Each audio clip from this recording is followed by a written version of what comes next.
Again, thank you very much, everyone, for participating. Okay, thank you for coming. Thank you everyone. Okay, and thank you for participating. Thank you.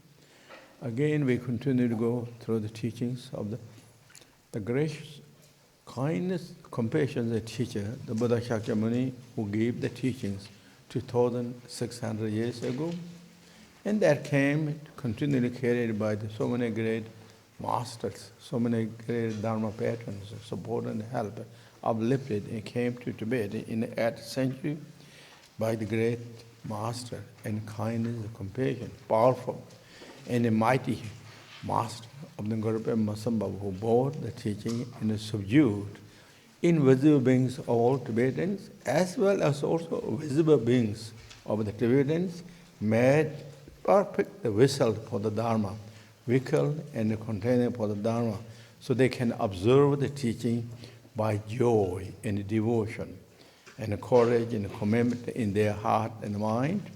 And because of that, such a powerful teachings, powerful teacher, and powerful also all the students and the devoted students, truly the Buddhism flourished perfectly, beautifully, truly has become the land of the wisdom and the compassion. And such as with the common sense and the sensibles, really, and carry the teaching from that onward by all the Tibetans to the heart, and kept that as part of their lives, part of their traditions, part of the way of their livings kept according to the teaching, not just only the Tibetan peoples, but also invisible beings are supported, they help and carry that, and they uplifted and maintain that every different ways to support that. And that's what even is all around of the Tibetan area, there's so many disturbances to the Buddhism and almost destroyed everywhere, kind of that brilliant light of love and compassion is completely knocked down and become as samsara again, beings. But Tibetans last a long time, even though there's so many troubles within themselves due to the human errors, the mistakes and all that, but they really kept that teachings until now, and again still continually carrying that. So this is all teachings, kindness, the compassion, and the blessings of all those great masters' teachings up until now is happened. And now teaching came to the Western countries, and particularly Tibetan Buddhism teachings, they came. It's young. I think youngest of the school Buddhist teachings of Tibetan Buddhism came to in this country or West countries. Now about 1960s or 70s, around that time, I believe, really came. So it's one of the youngest. Before that Buddhism came, I think about maybe 100 years ago, but it's a Tibetan Buddhism is, I think, came in the 60s and 70s, and now in a way it is a little bit taking root in the different areas, in the different places, due to those many great masters, such as before who came here. The first one is that great master known as Tsewang Rinpoche, as well also living teacher. All right, now he's living the 13th Trukum. Those are the first Lingpa and Kaji really masters who came here, and then continue to follow with His Holiness Dudjom Rinpoche, His Holiness Sejal Rinpoche, His Holiness 16 Karma Paths, and Kalu Rinpoche. I mean, many great masters, and then His Holiness Dalai Lama came, continually one after another, many places all over the world, and really they spread out the teachings of the Buddha and made kind of more noticeable name of the Buddhism. So strongly, particularly Tibetan Buddhism. So that's the kind of brief history. And today we are again enjoying of the teaching of the Buddha Shakyamuni, Guru Masamba, that channeled through the Lingpa, the great master, Dudjom who came here. And now what we need to do, we have to practice and meditate that. You all receive so many great teachings, so many great empowerment, one after another, from many great masters, all that. Now what we need to do, we have to practice, we have to meditate. Really, that is so important. In the teaching said, always in the teaching said, that purpose of the teaching is to bring the gentle and peace, happiness to the mind. That is really the mostly important. So bring the joy and peace, happiness to ourselves. What that also means in the teaching of praise, subdue your mind or discipline your mind. Disciplined mind is very powerful teaching in Buddhism. What gracious teacher Buddha Shakyamuni said, if subdue the body and the speech, that's not going to walk. And wearing robes, changing the titles, and holding different symbols on the hand, that's not going to walk. Which is going to walk? Have to discipline one's own mind.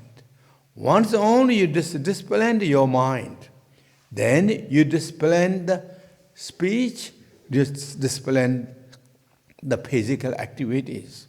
So it's so important.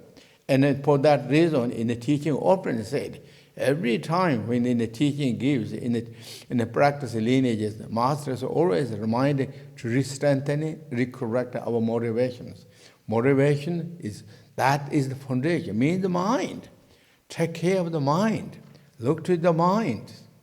And when we look to our mind, in the gracious teacher Buddha Shakyamuni said, as we all know, there is three mind. Mind is so many different thoughts, but three mind. Positive mind, negative mind, and a neutral mind. What that means actually, positive mind? Positive mind is loving kindness, compassion, joy, appreciation, contentment, respect. Those in open heart, open mind, those are known as positives, positive mind. What is negative mind? Negative mind is negative emotions, such as anger, attachment, jealous, hatred thoughts, arrogance, and then skepticals, doubt and hesitations. Those are all known as negatives. Who is supporting? Behind the scene is ignorance. Ignorance is supporting and activating all those surface negative emotions. Those are known as negatives. So then what in the teaching often said, the neutral one is casual, kind of casual, not no positive, no negatives. Not many times. Most of the time our mind is kind of like occupied by these minds. Whether it's positive, negative, but most of the time is negatives. And then kind of maybe little neutrals. But neutral is often in the teaching mentioned is dullness. Dullness means is ignorance. It's more aligned with the ignorance. Therefore, correct the motivations. Always in the teaching said. And correct the motivation when we are receiving the teachings. Correct the motivation when we are contemplating the teachings. Correct the motivation when we are practicing meditating. Correct the motivation is the Dharma, is the practices in the Buddhism. There's nothing higher and deeper and powerful than the correct and the motivation. And so that means what? When we look to our own self, if it is a negative state of the mind, all those things, that is negatives. That is what in the teaching often said, bad karma. It is really cause of bad karmas. Or gracious teacher Buddha Shakyamuni's teaching mentioned what? In the first is turning wheel of Dharma. Those are cause of suffering truth. Cause of suffering truth. Suffering, the difficulty, challenges are not coming by itself without cause and conditions. This negative is, emotions, is really cause of suffering truth.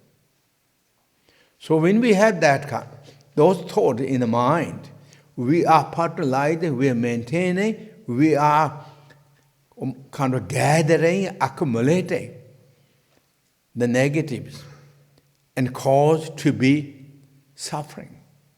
Cause to be suffering to one's own self, cause to be suffering to our families, friends, and Sangha members, and all the others. That is really what the negativity is. So therefore, correcting the motivation. From what? From negativity, those unwholesome thoughts, to the good motivation. And both is, whether it is positive, whether it is negative, whether it is neutral, all is mind, we know. And who can correct? Not outside force can correct. Outside can only maybe support, but really comes from our own self. We have to correct. To thinking of the good purpose for us, we have to correct. And we correct our motivation to the positives, joy, happy, love, compassion, kindness. Then really we are road to the enlightenment. That is also known as the path truth. The great teacher, Buddha Shakyamuni, when he gave the teaching, Four Noble Truth. Path truth. Path truth. Following the true path to bring the joy and peace, happiness now and forever. The true path. Not imitated path, not forced path, or not pretending path. The true path is our mind, heart, activating the joy, happy, love, kindness, compassion. And when that energy comes in the heart and the mind, then spread of the daily that energy, compassion, love, and kindness, and spread it to our families, friends, Sangha members, and all to every living being. Then truly, that individual become the peacemakers. Peacemaker to one's own self, peace distributor to all the beings. And that comes with our own mind. That's what the great teacher, Buddha Shakyamuni, repeated from age 35 until he reached the enlightenment. Also he said, for example, when we receive the teaching, when we practice, when we receive all the empowerments, if we really receive the teaching, we have to see how much improved day one we started until now. How much really we improved. Improved, that means how much we improved our joy, love, appreciation, kindness, compassion, patience, and understanding, openness. If that is kind of shrinking as much as you receive the teaching, as much as you receive the empowerment, teaching and individual went different directions. It's not really working exactly. You have to check out, or we have to check out. As much as we receive the teaching, as much as we receive the empowerment, as much as we have the list of the names of the teaching, empowerment, all that are received, that much is really help us to grow ourselves, the beautify ourselves, more calmer, more forceful, more happy, more joy, more patient, more respect and appreciation to everyone, more humble and simple, then teaching is truly working. Teaching.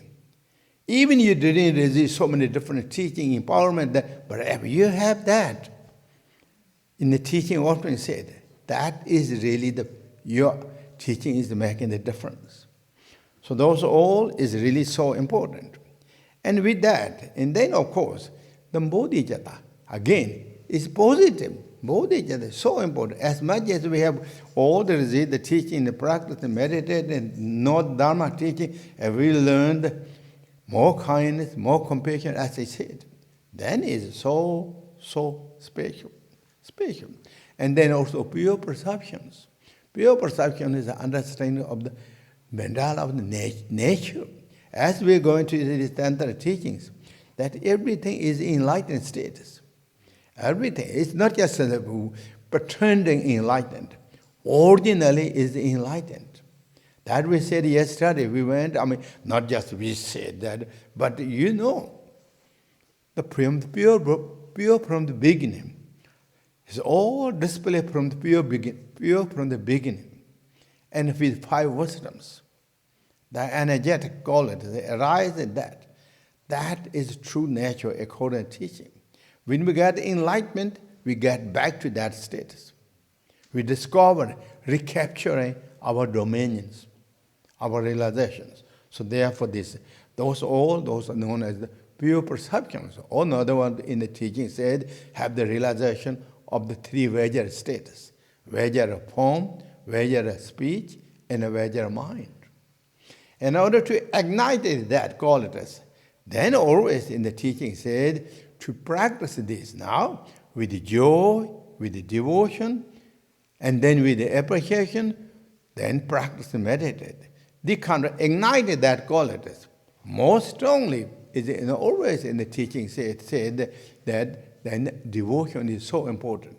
Devotion is combined with the bodhicitta. It's really in the teaching said. For example, sometimes when we meditating, practicing is not just making too much changes in that. Even though we're doing quite good, all practices, but it's not making the development too much that we see. We have to re-strengthen in the teaching said. We have to re-strengthen our devotions, our bodhicitta. If we re-strengthen the bodhicitta and the devotion, then teaching or the practice absolve so beautiful. Particularly in the Vajrayana teaching, in the Dzogchen teaching, often also said really the devotion is so important, combined with the acts, again as I said, bodhicitta. And that is, for example, in the devotion means you're respecting now. You feel the preciousness feelings. You're respecting to the lineage, respecting to the lineage masters or lineage masters. They're respecting. And feel the preciousness of that. Also, when we have the devotion, then is no doubt and hesitations. You're more confident. And to do that, again, sometimes, of course, regular individual lineage masters, it's difficult sometimes to have the devotion. But see Gurupema Sambhava as really like our living masters. See all your connected teachers, connected masters come in one single state as Gurupema Sambhava. Gurupema Sambhava is embodiment of all the Buddha, Dharma, Sangha. Sangha, all the enlightened beings come together as one single state, visualizing Gurupema Sambhava right in front of us. Again, this is also, I'm following the instruction exactly as what there's famous master known as Raga Akse. Raga Akse is one of the very famous, really masters from the Kaju in the Nyingma schools of Tibetan Buddhism, who came around, I think, 17th centuries, around that time. I mean, he is so famous, very famous master. So he said that this true, when we don't when we stuck and we don't have the had in progressing of the practice and meditation, even though we receive the teachings of the Mahamothers and Dzogchen teaching, even we receive the pointing out the teachings, all those we receive, but still we kind of stuck. Stuck is not really happening too much, then we should increase the devotion and bodhicitta combined together and feel strongly such as Gurupema Sambhava. That's what he said. And seeing Gurupema Sambhava right in front of our sky. And the rainbow body and in the rainbow light, sitting on the lotus, the sun and moon desk, and then Gurupa Masamba is looking to us with the eye of love and compassion, radiating light and wisdom of the old, love and compassion from him to us and all the beings. The moment you visualize, feel the presence of Gurupa Masamba, and then all the Buddhas and Bodhisattvas of the 10 directions 3 times absorb it to Gurupa Masamba, and now Gurupa Masamba will become more powerful, more strong.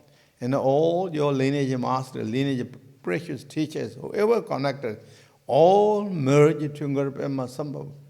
And really feel strongly kind of confidence. And then our devotions. And the devotion is also antidote of the doubt and hesitations. When we practice meditating, and we have the doubt, that is obstacle. That's the great master Nagarjuna said in his teaching, there is 5 obstacles to our meditation and practices. And he said, watch out these 5 obstacles. Practice also sometimes not working exactly because maybe is disturbing by those 5 obstacles. They're destroying. And those 5 obstacles, first is wild mind. Wild mind. That means mind is agitated. Mind is restless. Mind is not anything is not correct for mind. Kind of sense feeling of the mind itself. This is not right. This is not right. This is not. No matter whatever mind got. Or in other words, ego. Whatever the ego received is not enough. It's not satisfying. The mind become agitated, become wild. So that is the first one. Together with this mind become, and then become kind of regret, and kind of like feel bad, and all that, and as well kind of self-blamings or blaming someone else, trying to use scapegoat, all that come do them. And the second is negative thoughts. Kind of like negative thoughts, like to kind of have some kind of like what's called negative no sin, kind of like to some harsh thought, negative thoughts, no sin. And the third one is then dullness, sleepy and foggy, and the kind of mind is sinking, discouraged, and all that. That is the third. And the fourth one is, I think that is maybe the resentful or obsessed with the pleasure, sensory pleasure objects. Obsessed. And for that pleasure object, such as form, sound, smell, taste, touch. Obsessed or kind of like, or in other words, maybe not obsessed, obsessed too, but craving to the pleasure object, or kind. And that. And then fifth one is doubt. So if we are occupied by those 5 robbers, then our meditation and practice is not well smooth. Particularly during meditation, particularly practices of that. So, therefore, this devotion, when you have the sizzling devotion, joy in appreciations, combined together is the devotions. Feel joy yourself. Feel happy. How fortunate I am. One of the fortunate beings in this planet. Truly. The greatest teacher Buddha mentioned always, and you all know, we all heard so many, 18 endowments. This is not just making stories. Truly we have. Precious, special, feel. And then, lineage is so precious too. Teaching is precious. It's golden nugget teachings. It's completely, absolutely pure. Pure kindness, compassion, egolessness, teachings, love and compassion. Teaching is really, and that teaching we connected, we have that. And also our 18 freedom we have, 18 luxuries or 18 endowment, add freedoms. Time is so precious, time is special, so appreciation, all different reasons, thankful, grateful, and combined together that, preciousness, then feel really precious. How I'm lucky, I'm going to reveal my own Buddha. I'm going this golden treasures, that which is hiding behind midst of the dualities. What great master Nagarjuna Maitreya used examples. As the golden statue, Buddha is hiding behind the cloth, the rugged cloth. Rugged cloth is kind of like hiding or covered up that. But now I'm going to take off that cloth and reveal my own being, my own nature. There is like in what's called Tantra teaching known as number namje ju, namni ngozeng ju, namni or Tantra of the Vajra. In that teaching, Bodhisattva Vajrapani asked Buddha. Vajrapani, of course, enlightened beings, but he asked because for us, for purpose, for us. Said, Buddha, where can find the enlightenment? Buddha answered to the Bodhisattva Vajrapani, the enlightenment will find from mind, your mind. Buddha is here. And for that reason, also in Gohengarbha teachings, if you're looking and searching Buddha 10 directions and 3 times, you're not going to find. Because why?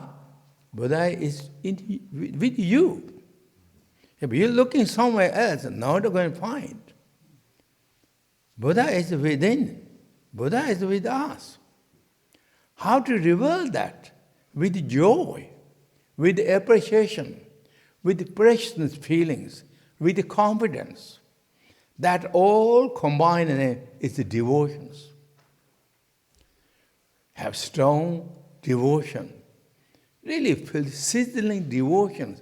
If you have the sizzling devotions, then sizzling blessing will come. The sizzling realization will come. And that's what, again, in the teaching, I'm sure you all heard that in a very famous master, Kaju master, known as the Pamotropa, very famous. He is the one of the 3 famous disciples of the Gampopas, very famous. And all the many Kaju schools merged from him, Pamotropa.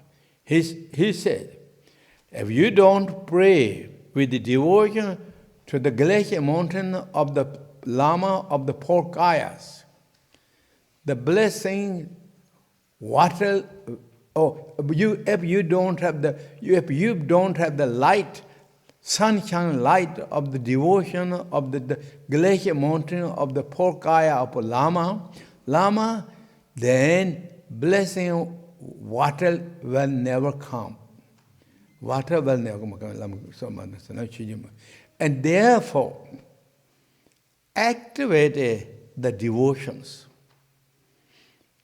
As I said, devotion is feeling of preciousness, appreciations, joy, confidence. Really feel that. And they start, feel that thought to Guru Padma Sambhava. Guru Padma Sambhava is the living Buddha. Guru Padma Sambhava encompasses all the Buddhas, Bodhisattvas, enlightened, all the great masters in one single state. Feel strongly. That's what the great master Raga Akse said. I'm just following his. With that worldly thought, even you don't know the many prayers, he said, join the prayer, because his teaching is also really accessible to all the general uneducated person too in Tibet. Tibet, those are many are not kind of in a way what called illiterate. They don't read how to write many of those. So he said, if you don't know many prayers, just chant, I pray to Guru Padma Sambhava. I pray to Guru Padma Sambhava. I pray to Guru Padma Sambhava. Say that from heart. Chant that 100 times or more, whatever. That moment, so many blessed lights are coming to you. Light of love, light of compassion, light of wisdoms, light of the reassurance, light of the hopes, light of the glories, dignities. Now observing to your Buddha who is residing right in our heart center. And then begin to really clear away those fabrics that cover up the Buddha, fabric of the duality, fabric of the obscurations. Clear up that. Finally, Guru Padma Sambhava dissolved. Beliefs, blessings, and dissolved and become then inseparable your own nature of the mind. And now you look to the nature, mind, as you receive the teachings, instructions, teaching of the many times. You receive, or we all receive, the pointing out the teachings. Look to your own mind. When you look to your own mind, you're looking to your own Buddha. Buddha is right in the heart. And what in the great master Karma Chami, Raga Akse, took the quotation. He said, Guru Padma Sambhava said in his teachings, that moment, Guru Padma Sambhava in your mind has no difference. It's become the one. When that happened, look to your mind. When you look to the mind, you see it's brilliant, clear, unimpeded as the autumn sky. Many times in the teaching, use the autumn sky as example of the vitality and the brightness and clarity of our own nature of the mind. Because autumn sky, not according to teaching, the autumn sky is because it's so clean, so pristine. When the clear sky of autumn, it says because it has freed all the dusters. And this duster of the water dust is gone, the earth dust is gone, and its smoky dust is gone. It's completely brilliant sky. So many times you use the example of the nature of the mind as brilliant sky, clear sky. So here, Guru Padma Sambhava said, as quotation from the Raga Akse, that when you look to your mind, that moment, the clear sky, unimpeded the nature of the mind as like autumn sky. That is clear, brilliant, that moment, there is no distinction between Guru Padma Sambhava and your mind. You behold the absolute face of the Guru. You receive that, when you discovered, you receive the absolute blessings of the Guru entered in your mind. Now what? Continue to relax, enjoy, be in that state. Is the meditation. That is the abiding meditation. Those are what in the teaching said. So for that, so those are really the way to discover. Even though we received a lot of teachings, a lot of practice, we have to increase our joy and the devotions and the bodhicitta and the discipline trying to make gentle our mind. That's really so important. So important, and that is the essence of all the practices. Essence of that.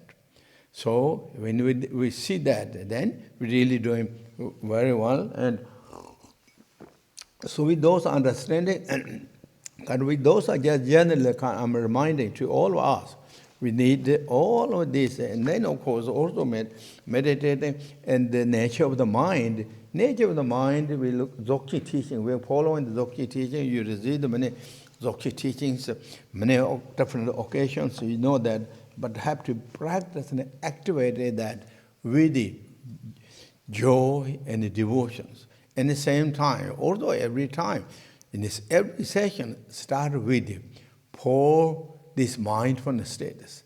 Mindfulness, the precious life, reflecting the mind to the precious life, reflecting the mind to the impermanent, reflecting the mind to the cause and effect, inevitable, and reflecting the mind, samsara has challenge, difficulty, kind of reflecting those are mindfulness practice. Those are mindfulness practice, and those are also if you reflecting those. If we reflect, not just you, if we reflected those kind of slowly and nicely, that those are meditation. Those are our meditation of the shamatas. It will calm down our mind.